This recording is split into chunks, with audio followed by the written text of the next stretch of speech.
विद्यार्थियों, आज के स्टूडियो में बात करेंगे 8वीं बोर्ड परीक्षा 2026 की दृष्टि से इंपोर्टेंट कक्षा 8वीं के आपके विज्ञान विषय के पेपर के बारे में, जो कि इस बार आपके आने वाले बोर्ड एग्जाम की दृष्टि से वेरी वेरी मोस्ट इंपोर्टेंट रहने वाला है। विद्यार्थियों, यहाँ पर जितने भी प्रश्न बताए जा रहे हैं सारे के सारे वेरी वेरी मोस्ट इंपोर्टेंट रहेंगे और आपके एग्जाम में सपने वाले प्रश्न हैं। तो इस वीडियो को अंत तक देखिएगा। आपका मैं ज्यादा समय नहीं लूंगा, 10 से 12 मिनट में इस वीडियो को पूरा करूंगा, लेकिन 10 मिनट आपके लिए काफी इंपोर्टेंट रहने वाले हैं। विद्यार्थियों, अभी तक आपने चैनल को सब्सक्राइब नहीं किया है तो चैनल को सब्सक्राइब कीजिएगा, साथ ही इस वीडियो को आपके मित्रों तक शेयर भी कीजिएगा। आपके जो वस्तुनिष्ठ प्रश्न है इनके आंसर अगर आपको आते हैं तो आप कमेंट में जरूर लिखिएगा। मैं प्रत्येक प्रश्न के सारे ऑप्शन बताऊंगा, फिर उसके बाद में आप अपना जो आंसर है कमेंट बॉक्स में लिखिएगा।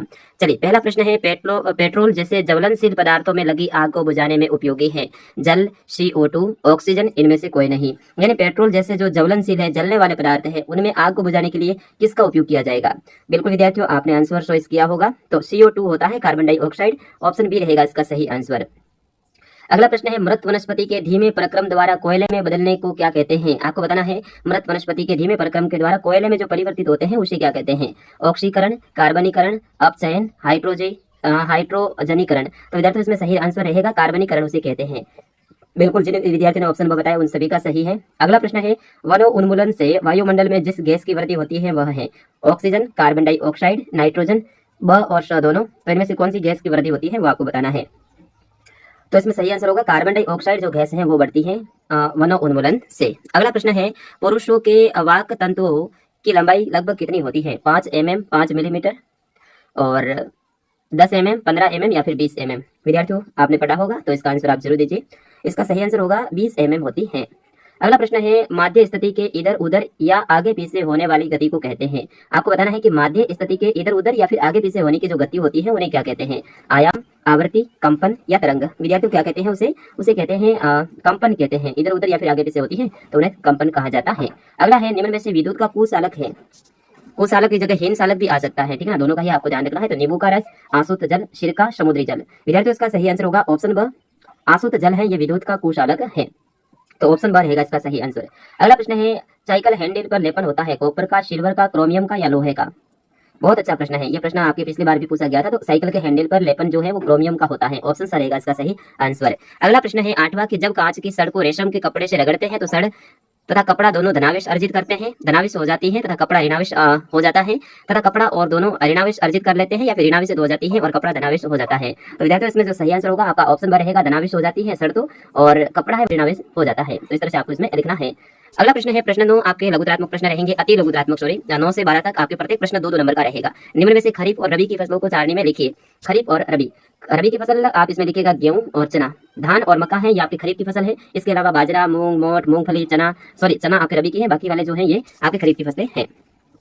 अगला प्रश्न है, आप संचरणीय रोगों का फैलना किस प्रकार रोक सकते हैं? संचरणीय रोग मतलब हम खींचते हैं या फिर खांसते समय अपने नाक और मुंह पर रुमाल रखकर संचरणीय रोगों का फैलना रोक सकते हैं। संक्रमित जो व्यक्ति है उनसे दूरी बनाकर रखने से भी संचरणीय रोगों का फैलना रोका जा सकता है। अगला प्रश्न बहुत इंपॉर्टेंट है, CNG और LPG के रूप में उपयोग करने वाले 2 लाभ बताइए। CNG और LPG का ईंधन के रूप में उपयोग करने के 2 लाभ बताने हैं। ये वायु प्रदूषण नहीं फैलाते हैं, पहली बात तो है ये वायु प्रदूषण नहीं फैलाते हैं। दूसरा है, इनका लगभग पूर्ण दहन हो जाता है, यानी पूरे ये जल जाते हैं। अगला प्रश्न है 12वां, मान लीजिए दुर्घटनावश साबुन के पानी से भरी बाल्टी संगमरमर के किसी फर्श पर उलट जाए, इस गीले फर्श पर आपके लिए चलना आसान होगा या फिर कठिन?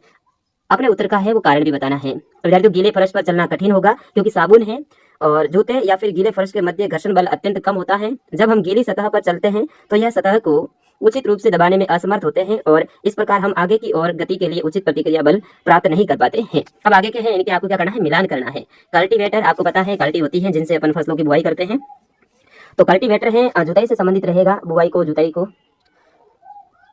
कल्टीवेटर है आपके जुताई से संबंधित रहेगा। और अगला है सीड ड्रिल, सीड ड्रिल है आपके बुआई से संबंधित रहेगा।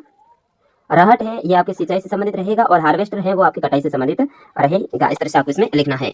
अगला है, प्रतिजैविक क्या है? प्रतिजैविक लेते समय कौन कौन सी सावधानी रखनी चाहिए? ये प्रश्न विद्यार्थियों हर बार आपके आ रहा है। प्रतिजैविक क्या है, बहुत इंपॉर्टेंट है, इसको आपको रटना ही पड़ेगा, याद करना ही पड़ेगा। प्रतिजैविक का मतलब होता है दवाइयाँ।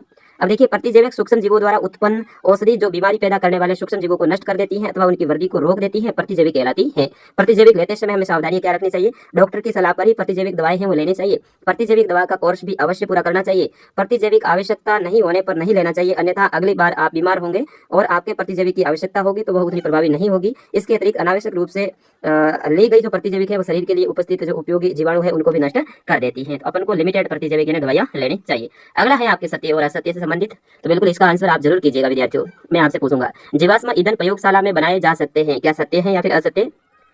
बिल्कुल आपने कमेंट किया होगा, तो ये असत्य है। जीवाश्म ईंधन है वो प्रयोगशाला में नहीं बनाए जा सकते, ठीक है ना। अगला है, पेट्रोल की अपेक्षा सीएनजी अधिक प्रदूषक ईंधन है, ये भी असत्य है क्योंकि पेट्रोल से तो धुआं निकलता है, सीएनजी से धुआं भी नहीं निकलता है, तो ये भी असत्य होगा। अगला है, कोक कार्बन का लगभग शुद्ध रूप है, बिल्कुल सत्य है। कोक है वो कार्बन का क्या होता है? शुद्ध रूप होता है। अगला है, मिट्टी का तेल एक जीवाश्म ईंधन नहीं है, तो ये असत्य होगा क्योंकि मिट्टी का तेल एक जीवाश्म ईंधन है।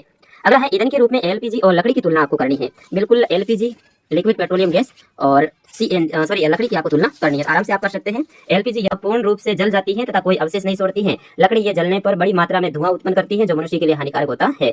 एलपीजी इसका ऊष्मीय मान 55,000 किलोग्राम या फिर किलो जहाज है वो होता है, काफी अधिक होता है, जबकि जो लकड़ी है इसका 17 से 22,000 के आसपास में रहता है। एलपीजी द्वारा कोई वायु प्रदूषण नहीं होता है, जबकि लकड़ी के जलने से वायु प्रदूषण होता है। एलपीजी वन संरक्षण में योगदान देती है, जबकि लकड़ी है वनो उन्मूलन का कारण बनती है और जो पर्यावरण के लिए हानिकारक है। अगला प्रश्न है, निम्नलिखित में अंतर देखिए, वन्य प्राणी उद्यान एवं जैव मंडलीय आरक्षित क्षेत्र, चिड़ियाघर और अभ्यारण्य। इसमें आपको क्या करना है? अंतर स्पष्ट करना है। तो आप आराम से कर सकते हैं। वन्य प्राणी उद्यान वह क्षेत्र जहां पर प्राणी यानी जंतु सुरक्षित और संरक्षित रहते हैं। जैव मंडलीय आरक्षित क्षेत्र वह वन्य जीव, पौधों एवं जंतु संसाधनों और उनके क्षेत्र के आदिवासियों के पारंपरिक ढंग के जीवन यापन हेतु विशाल सुरक्षित होते हैं। अगला है, चिड़ियाघर और अभ्यारण्य।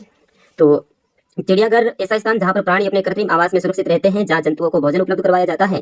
अभ्यारण्य वह क्षेत्र है जहां जंतु और उनके आवास किसी भी प्रकार के विक्षोभ से सुरक्षित रहते हैं, जहां जानवर खुद ही शिकार कर भोजन प्राप्त करते हैं। आगे के अगले प्रश्न की ओर बढ़ेंगे। अगला प्रश्न है आपके 18वां, इसमें आपको रिक्त स्थान भरना है।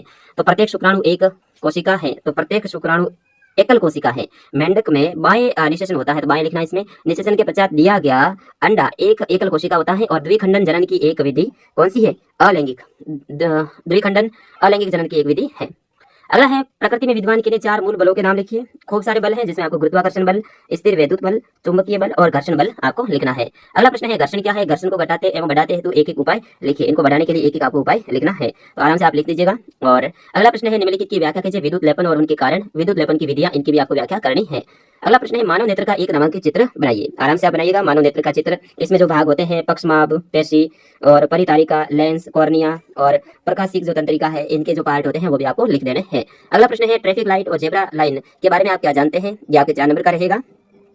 सजीवों के लिए जनन क्यों महत्वपूर्ण है? 2 कारण बताने हैं। और मानव वाक यंत्र का आपको चित्र बनाना है। अथवा में ऑप्शन रहेगा, सड़क पार करते समय किन किन बातों का ध्यान रखना है? युग्मज और गर्भ में 2 भिन्नताएं देनी है। और वर्णन कीजिए कि ध्वनि प्रदूषण मानव के लिए किस प्रकार हानिकारक है, वो आप लिख दीजिएगा। अगला प्रश्न है, इसमें 24वां कि यौन आरंभ के समय होने वाले किन्हीं 4 शारीरिक परिवर्तनों का वर्णन करना है। और धक्के एवं खिंचाव के द्वारा वस्तुओं की गति की अवस्था में परिवर्तन के 2 आपको उदाहरण देने हैं। अथवा में ऑप्शन रहेगा, हमारे जीवन में व्यक्तिगत स्वस्थता एवं शारीरिक व्यायाम का क्या महत्व है? स्थिर वैद्युत बल को प्रदर्शित करने वाले प्रयोग का आपको चित्र सहित बताना है। और अगला प्रश्न अंतिम रहेगा कि चित्र की सहायता से किसी ऐसे उपकरण का वर्णन कीजिए जिसका उपयोग किसी आवश्यक वस्तु की पहचान में होता हो। और सेकंड रहेगा, नियमित तथा विसरित परावर्तन में अंतर बताइए। क्या विसरित परावर्तन का अर्थ कि परावर्तन के नियम का विफल हो जाए? और अथवा में रहेगा, भूकंप लेखी उपकरण का नामांकित चित्र बनाकर वर्णन कीजिए। बहुत इंपॉर्टेंट है, भूकंप लेखी आपको अच्छे से याद करना है।